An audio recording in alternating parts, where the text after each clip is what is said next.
Сәлем достар, менің есім Қайырбек, мен химия пәні мұғалімімін. Бүгін біз сіздермен аналитикалық әдістерді жалғастырамыз. Инфрақызыл спектрометрия.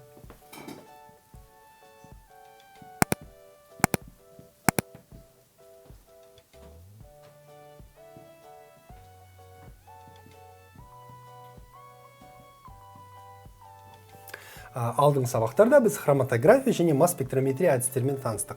Инфрақызыл спектрометрияда бұл да қосылыстарды анықтау үшін қолданатын әдіс.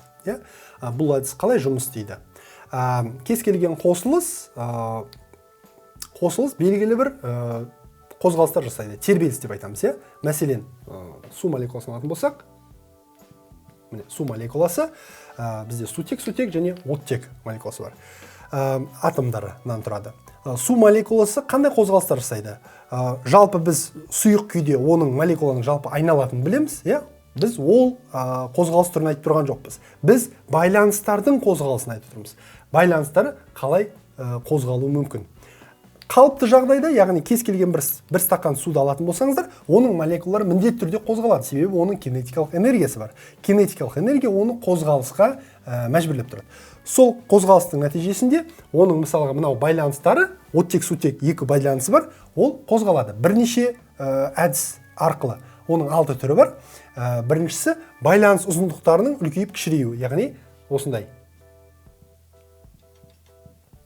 Оны көрсететін болсақ, оттек атын болысында екі сутек, яғни байланыс ұзындықтары кішірейіп үлкейеді. Былайынан. Осындай тербелістер жасап отырады. Немесе бұл ондайдың екі түрі бар, симметриялық және асимметриялық. Оны былай істесек болады. Су молекуласы асимметриялық, яғни біреуі кішірейген кезде екіншісі үлкейіп отырады. Сонымен қатар бұл тербелістердің түрін валенттік тербеліс деп айтамыз. Валенттік тербеліс. Басқа да тербелістің түрі бар. Оны біз деформациялық тербеліс дейміз. Мысалға былай. Су молекуласын жазайық. Деформациялық тербелісте байланыс бұрыштары өзгереді. Яғни кішірейіп, созылып отырады. Мысалға алатын болсақ, су молекуласы байланыс ұзындықтары былайынан, бұрыштары былайынан өзгеріп отырады. Ол да симметриялық және асимметриялық болады. Несе былайынан. Бұл деформациялық тербелістер. Басқа бұндайдың екі түрі бар, симметриялық және асимметриялық. Және кеңістікте қозғалуы бар. Кеңістікте қозғалу, яғни су молекуласы тұратын болса, ол былайынан. Және тағы да былайынан. Ондайдың да екі түрі бар. Бұл да деформациялық тербеліске жатады. Яғни қарапайым жағдайда, қалыпты температурада кез келген су молекуласы, кез келген қосылыстар белгілі бір оның байланыстары тербелістерге ұшырап отырады. Ал егерде біз оған белгілі бір толқындарды жіберетін болсақ, ол толқындарды жұту арқылы энергиясы көбейіп, кинетикалық энергиясы көбейіп, сол тербелістердің жиілігі артады, интенсивтілігі артады. Әдетте көптеген қосылыстар өте жақсы инфрақызыл сәулелерін жақсы жұтады. Инфрақызыл сәулені білеміз, былай толқын ретінде көрсетсек болады. Ол бізде көрінбейтін сәулеге жатады және оның жиілігі төмен, бірақ толқын ұзындығы ұзын. Инфрақызыл сәулелерінің үлкен зияны жоқ. Кез келген молекулалар оны, көптеген молекулалар оны жұтып, солардың өздерінің тербелістерінің интенсивтілігін арттырған кезде біз оны оқып спектрограммадан көре алады екенбіз. Бұл жалпы аппарат қалай жұмыс істейді? Біз бір зат аламыз, мынау бір қосылысымыз, затымыз. Осы затқа біз толқындарды жібереміз. Ол басында өзі белгілі бір жиілікпен жай тербеліп отырады. Толқындар жіберген кезде ол толқыннан энергия алады, күш алады. Нәтижесінде оның жиілігі артады. Жиілігі артты, белгілі бір энергияны жұтады, кейбір энергияны ол жібереді. Яғни барлық энергияны 100% жұтпайды. Белгілі бір пайызын жұтып, қалғанын жібереді. Сол шыққан энергияны біз оқиды екенбіз. Мына жерде детектор, яғни анықтаушыдан оқимыз, шыққан энергия,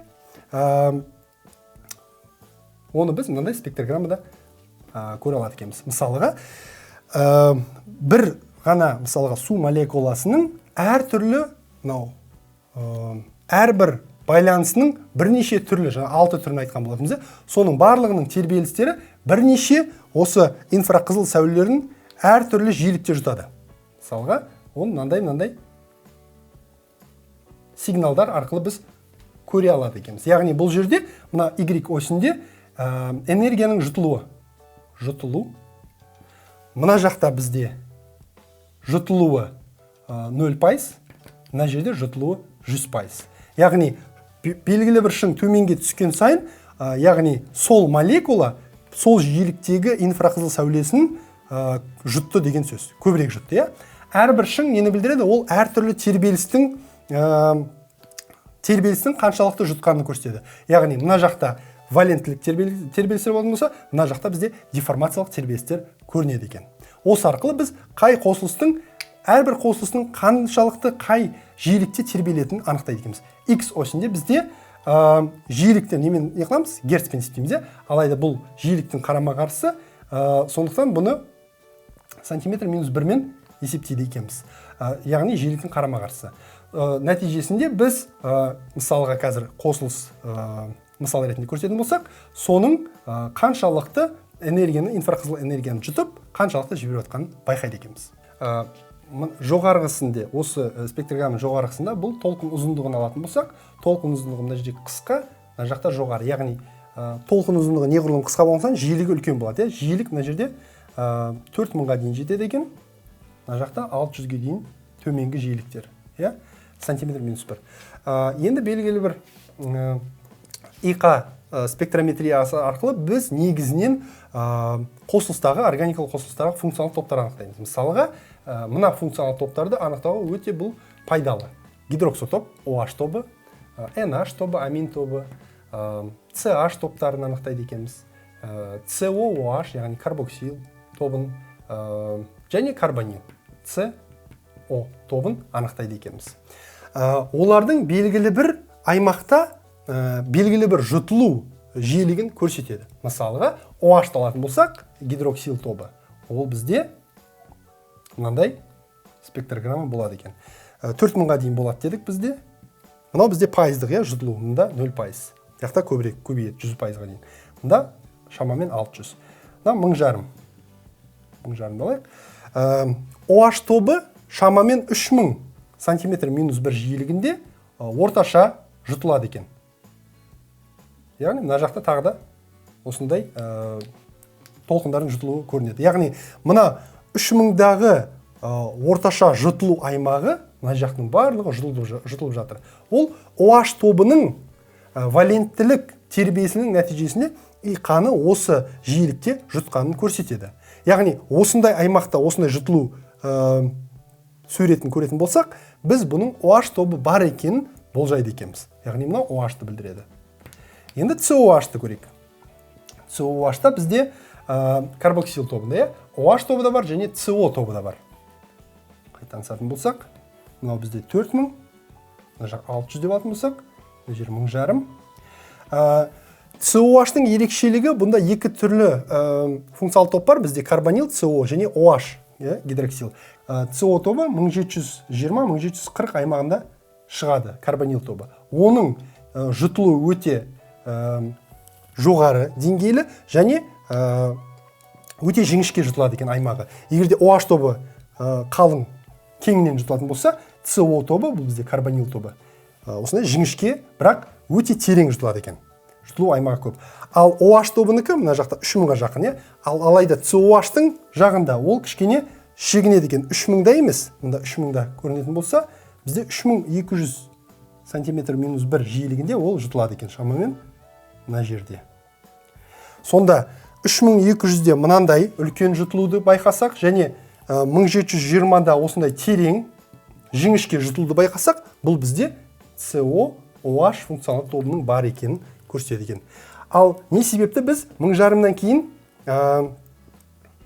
жұтылу аймақтарын көрсетпей жатырмыз? 1000-дан кейінгі жұтылу аймақтарын анықтау өте қиын. Ол жерді біз саусақтың ізі деп атаймыз. Яғни, орысша айтқанда отпечатки. Саусақ ізі. Яғни, кез келген бір молекуланың 1000-дан төмен жиіліктегі жұтылу көрінісі индивидуалды болады. Яғни әр молекуланың мына жағында ерекшелігі айқын көрінеді. Бірақ айқын көрінбейді, өздерінің ерекшелігі болады.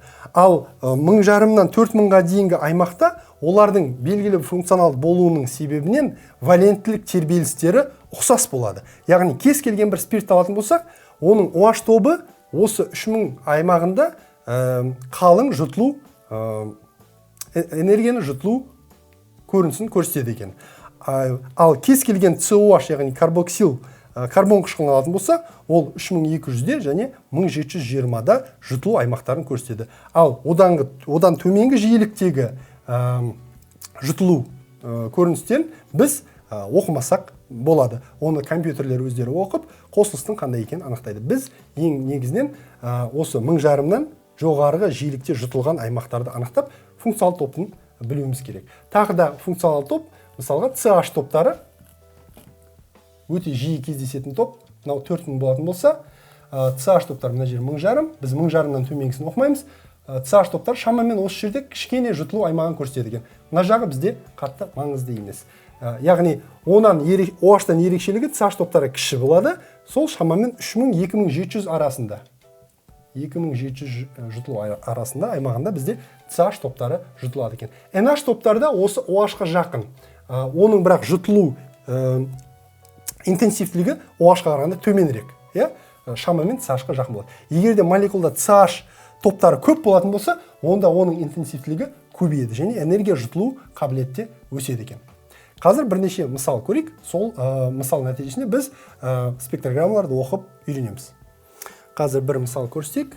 Бұл қандай шың екенін, қандай функционал топтың бар екенін анықтап көрейік бірге. Мына жақ 4000 дейміз, мына жақта 600 дейміз. 1000-жарымнан төмен оқымаймыз. Мына жағын оқымаймыз. Мысалға мынандай шың бар.